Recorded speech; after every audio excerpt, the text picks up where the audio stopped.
Yo, what it Dooski, Teddy Brewski, what's the deal? Shaquille O'Neal, what's the word, Larry Bird? It's your boy Reactions, man. Remo's Reactions TV. We are back with yet another one. And first and foremost, we want to go ahead and thank the Most High for another day, man. Please, you know what I mean? If I was y'all, I advise y'all to do such as well. Other than that, man, if you're new to the channel, please do me a solid.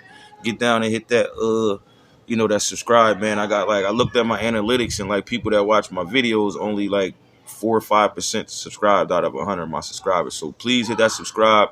And then tune in, man. Just hit the subscribe for your boy. Just point your finger, bang. Other than that, everything I do is for entertainment and educational purposes. That is my disclaimer. And it's fair use. This is Poetic Flacco's, content. So make sure y'all go over there and fool with Buddy. You heard me? But the stage is set, man. Boy, Soulja Boy is this. Yo, what's up? What's to him, man? What's going on with all these jokers out here not understanding the word no, allegedly? You feel me? So we're gonna get right into it, man. Hit that like, subscribe, get down in the comments, man. This the Soulja Boy John, man. He done got smacked with some Soulja Boy is done, bro. Bro might be homeless soon. This is the absolute worst news that anybody could ever get. And if you don't know what I'm talking about the court debacle that's been going on over the last couple months with Soulja Boy. Soulja Boy was seen visibly shooken and expressionless when a guilty verdict was read out loud today in court, accusing Soulja Boy of some very nasty accusations. This Soulja Boy case is about to turn this industry upside down. Because what Soulja Boy did is horrible, is nasty, is disgusting, but it's not abnormal, right? I know 100 rappers who have done similar things to what Soulja Boy is being accused of.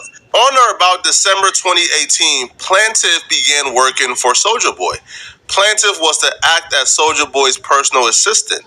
Her job responsibilities included, but were not limited to, cleaning the house, cooking and or bringing food and snacks, carrying personal belongings or luggage, styling Soulja Boy's hair, driving him around, handling traveling itineraries, vetting guests, and other requests that were made by Soulja Boy on a day-to-day basis. Hiring a personal assistant ain't illegal, but here's where a regular personal assistant for somebody in an esteemed profession and a rapper personal assistant differ. A rapper would use personal assistant or that job title to essentially move in hot chicks so they can crack them. Soulja Boy agreed to pay her $500 a week. Yo, hold up, man. I ain't gonna do a bunch of talking, man. I see y'all down in the comments, but yo, Flacco, not everybody does that, bro. That's them niggas that think that any John want them. You hear me? Because of your celebrity status and your financial status, the draws are just gonna come down.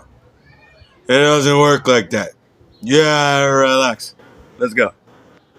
This is minimum wage, but this is one of the highest payments I've seen from a personal assistant for a rapper.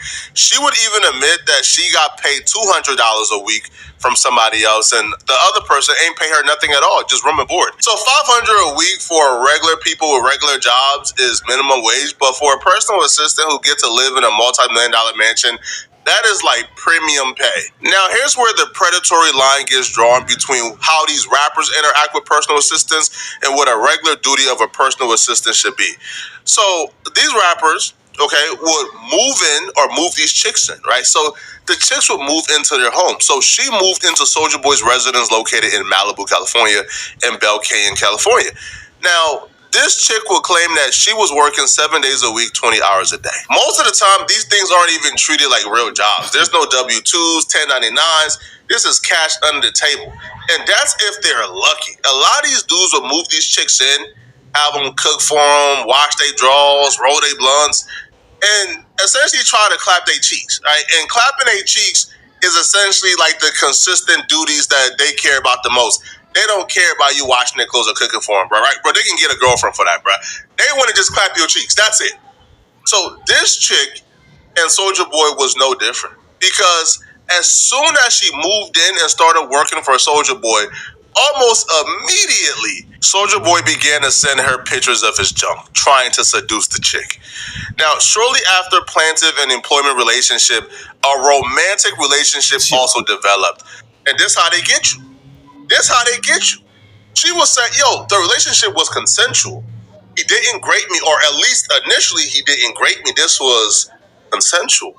But under law, ain't no such thing as consensual, man, when you hire this chick. See, what Soulja Boy probably ain't realize or understand, bro. You treating this chick like just some type of regular chick who's just living in your crib, so why not? Why can't I clap her cheeks?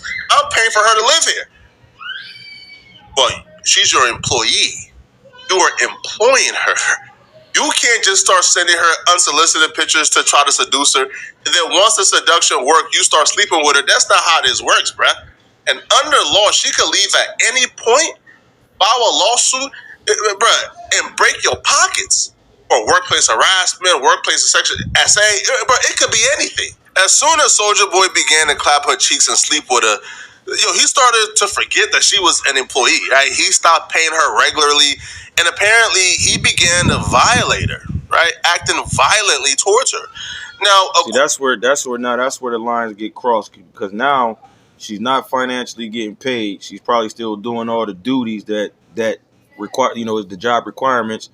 Plus, have sex with him, and he ain't paying her. So now it's just like, you live here, I'm smashing you, and you just get to live in a mansion. Man, them shits is overrated, man. Too many according rooms. to her, the violent acts began on or around January 23rd, 2019, and included numerous instances of physical violence, kicking, throwing, and punching, SA, spitting on her body, and threats of physical violence and death. She would recall an incident that took place January 23rd, 2019. Apparently, her and Soulja Boy was in the vehicle. Soulja Boy asked her to drop him off at his mom's house. She assumed his mom lived in Georgia, so she asked him, wait, hold on, don't your mom live in Georgia? Apparently, Soulja Boy got so irate, he kicked her out of the vehicle, dragged her out, and she was stranded. Right? And when she was stranded after being physically pushed out the vehicle, she was forced to walk 5 miles from Beverly Hills to Hollywood Boulevard. When I say Soulja Boy began to treat her like his girlfriend when he began sleeping with her, this is what I meant. This is not news. This is not shocking. This is pretty normal for Soulja Boy. I'm not sure if you guys are old enough to where y'all knew when Soulja Boy was dating Nia Riley. When they were on television, they were on Love and Hip Hop. Yo, Nia Riley has a well-documented history of calling out Soulja Boy for violating her. She was even on Tasha K, telling numerous of stories of Soulja Boy violating. Yeah, he was in his bathroom getting his hair cut. And where our bed was, we were like straight into the bathroom, like right where you are. And then the door was downstairs and the front door, like right there as soon as you get to the bottom of the steps. So I was like, okay, I know this nigga's haircuts take like an hour, if not longer. So I was like, okay. So I'm trying to make sure he can't see me in certain mirrors, like from the bathroom. And I pack my bags, and I pack my bag, and I try to, like, it's a crazy situation to try and get out of it. But I was like, okay, I'm cool, I'm good, I'm leaving. I can't do it. So I just sat there. I was watching. He hadn't moved, didn't get up for nothing for a minute. So I was like, okay. So I got my bag, and I walked down the stairs, and I was like halfway down the stairs, and I felt him press it against the back of my head. And I just sat down. I sat on the steps, and I sat on the steps for about probably a couple hours. I just stayed there. And he was sitting behind me, and I didn't say. With the gun? Mm-hmm. Oh. Yeah. I don't remember. Yo, hold up. I thought, he put the strap to the back of her melon top. Yo, he gotta relax. Straight up. Like, yo, bro, like, hit the subscribe button, man. Come on, man. I ain't know. I feel like he had just finished his haircut right at the moment I wanted to leave, of course. But yeah, he's out there. And he had friends there that was sitting there, and I would just watch him, and nobody ever said anything. And Teddy Riley even called out Soulja Boy and said he needs to apologize for the years of violating his daughter Nia. So this is not something that's new. These are age-old accusations that Soulja Boy has always been linked to. So when I hear the personal assistant who essentially turned into his girlfriend because she was living with him, cooking for him, and getting her cheeks clapped by him. So yeah, it's no surprise or it's no shocker from my perspective that he began to do similar things to her that he did to Nia Riley. On or around February of 2019, they weren't on good terms. He wanted the cheeks. She wasn't trying to give him the cheeks because she wasn't feeling him at the time, so he took it, right? He took it without her permission or without her consent, and then paid her $1,000 to apologize. Now, on or around May of 2019, apparently she tried to leave, right? She tried to quit. She was tired of it. But when she tried to leave, apparently Soulja Boy grabbed her phone and spit on her when she tried to quit. Now, at the time, she tolerated this because she claims that she was in love with Soulja Boy. But this is a trend. This is the same thing that we just heard Nia Riley's told Tasha K 5 years ago. She said, yo, I tried to leave. I was sick and tired of being violated, being mistreated, so I tried to leave.